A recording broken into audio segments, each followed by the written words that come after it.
বাবাকে আমার জন্মদিনে আমাকে খিচুড়ি খাওয়াতে লজ্জা লাগে না তোমার? কি খাবে? আর আমার গিফট কই? জন্মদিন হয় বউয়ের একটা তোমাকে তো বললাম তো চলো কালকে গেলে কোথায়? বিয়ের পরে যখন বিয়ের পরে রজনীগন্ধা গোলাপ এই সমস্ত নিয়ে আসতো।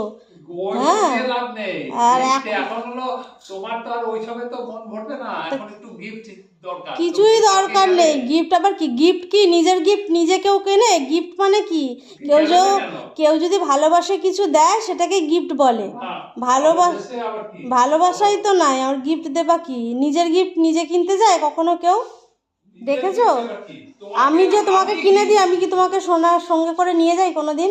বলি যে না তুমি গিফট, তোমার গিফট তুমি পছন্দ করে নাও। কি দেবো? শুধু খেতেই জানে, আসবে শুধু খাবো দাবো ব্যাস হয়ে গেল।